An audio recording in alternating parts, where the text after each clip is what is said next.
La troisième partie du chapitre raisonnement mathématique est consacrée à l'implication. Alors l'implication correspond à notre intuition sur des propositions du genre si, alors. D'une manière précise, si on considère deux propositions P et Q, il faut voir quand est-ce que la règle si P est vrai alors Q est vrai est respectée. Pour cela, on va examiner plusieurs possibilités. La première possibilité, si P est vrai et Q est fausse, alors la règle dans ce cas n'est pas respectée. Si P est vrai et Q est vrai, alors la règle est respectée. Mais si P est fausse, la règle est toujours respectée, quelle que soit la valeur de vérité de la proposition Q. Parce que, rappelez-vous, la règle, c'était si P est vrai, alors Q doit être vrai. Donc, si P est fausse, on n'a pas à examiner la valeur de vérité de Q. Alors, on peut rassembler ces informations dans la table de vérité de l'implication. Donc, en regardant cette table, la seule possibilité pour que l'implication soit fausse est que la première proposition est vraie et la seconde est fausse. Dans les autres cas, l'implication est vraie. À titre d'exemple, on va considérer l'implication valeur absolue de x-1 et valeur absolue de x-2 sont inférieures tous les deux à 1 tiers, implique que valeur absolue de 2x-3 inférieure strictement à 2 tiers. Alors pour démontrer cette implication, on va supposer que la première proposition est vraie et on va démontrer que la seconde proposition est également vraie. Donc supposons que l'on a simultanément la valeur absolue de x-1 et la valeur absolue de x-2 inférieure strictement à 1 tiers. En faisant la somme, on obtient la valeur absolue de x-1 plus la valeur absolue de x-2 inférieure à 2 tiers. Et en utilisant l'inégalité triangulaire, on aura la valeur absolue de x-1 plus x-2 inférieure à la valeur absolue de x-1 plus la valeur absolue de x-2 qui est inférieure à 2 tiers. On en déduit que la valeur absolue de 2x-3 est inférieure strictement à 2 tiers, ce qui démontre la deuxième proposition, donc l'implication est vraie. Alors, si vous vous rappelez, dans la deuxième partie, on a vu que la première proposition, c'est-à-dire la valeur absolue de x-1 inférieure à 1 tiers et la valeur absolue de x-2 inférieure à 1 tiers, n'est jamais vraie. Il n'y a pas de x qui vérifie ces deux inégalités en même temps. Donc, c'est une illustration du cas où la première proposition peut être fausse et la seconde est vraie.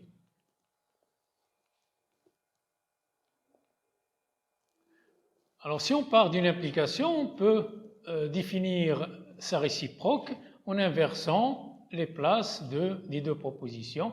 Donc, la réciproque de l'implication P implique Q, c'est la proposition Q implique P. À titre d'exemple, on va prendre l'implication X positif et Y positif implique que la somme est positive. Cette implication est trivialement vraie parce que la somme de deux nombres positifs est positive. Sa réciproque veut dire que XY est positif implique que X est positif et Y est positif. Cette implication, par contre, n'est pas vraie parce que si la somme de deux nombres réels est positive, ça n'entraîne pas que les deux réels sont simultanément positifs.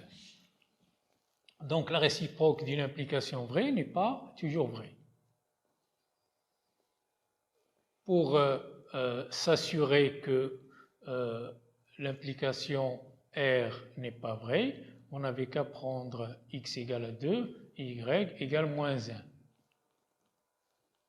vous aurez 2 plus moins 1 supérieur ou égal à 0, mais vous avez moins 1 qui est un nombre négatif.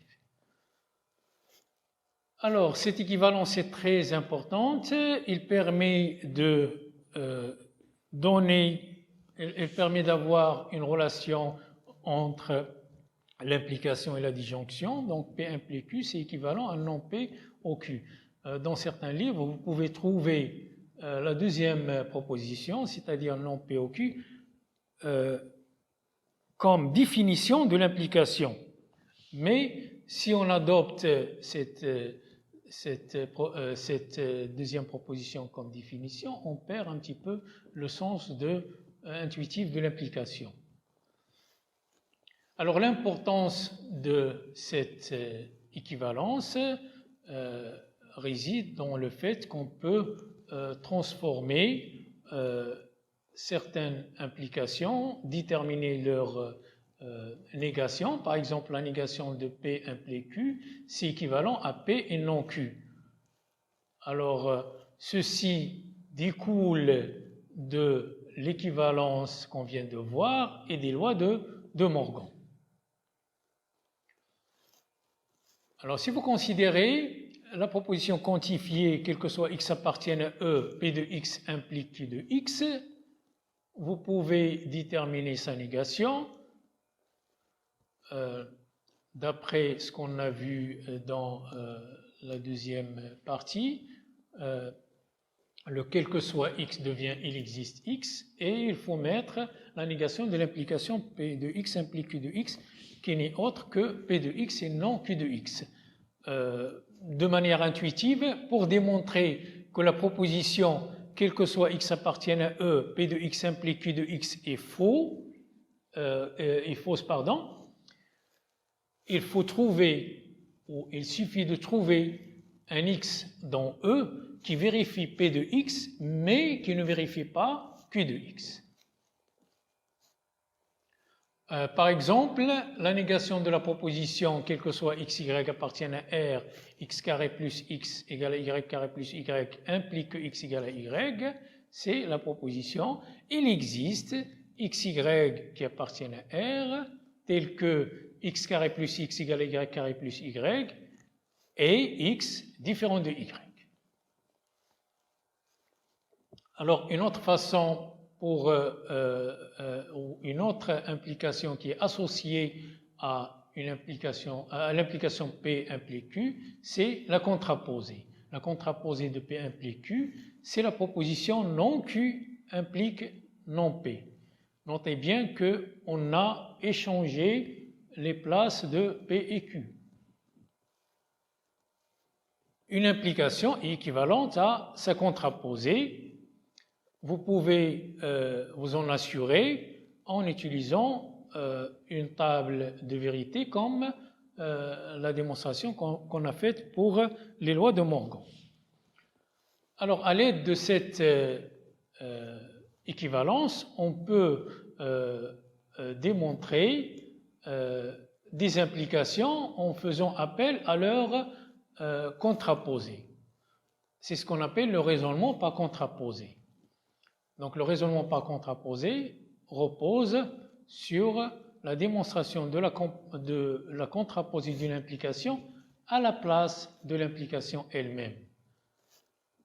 Par exemple, si vous considérez l'implication x plus y supérieur ou égal à 2 implique que x supérieur ou égal à 1 ou y supérieur ou égal à 1, ça ne saute pas aux yeux que cette implication est vraie.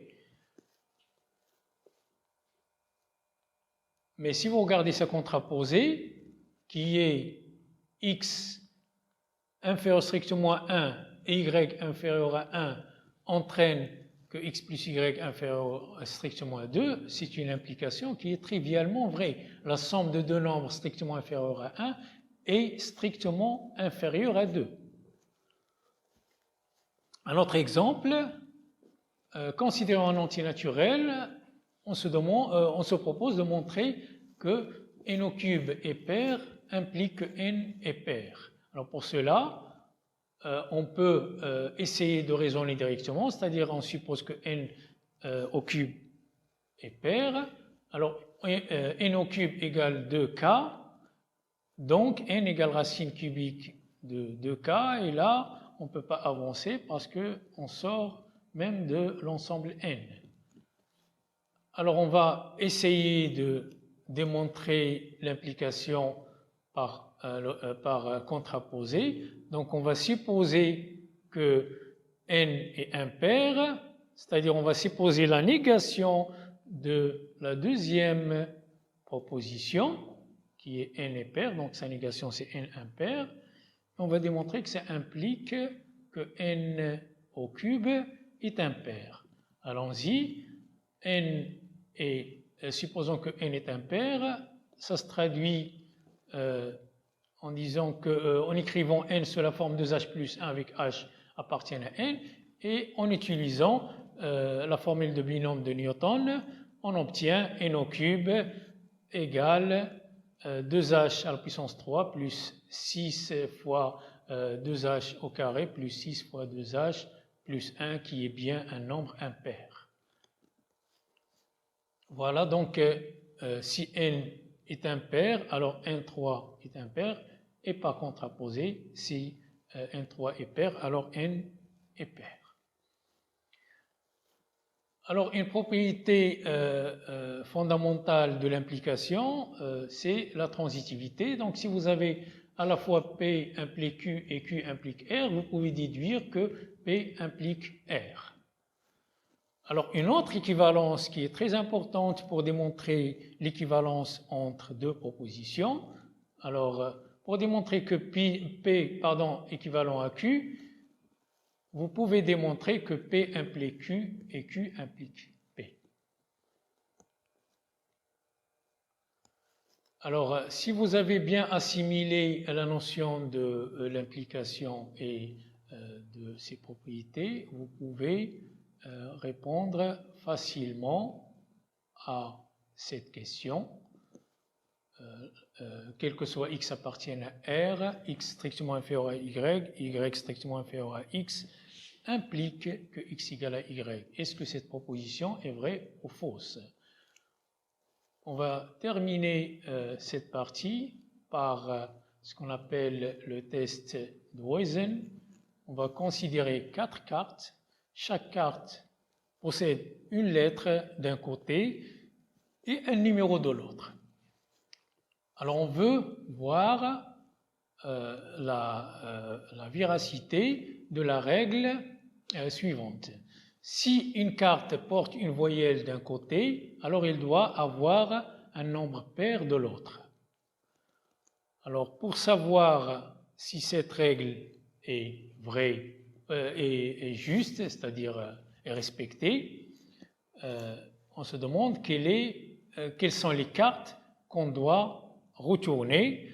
Donc bien sûr, il ne faut pas retourner des cartes inutilement, ni oublier d'en retourner une, ce qui termine cette partie.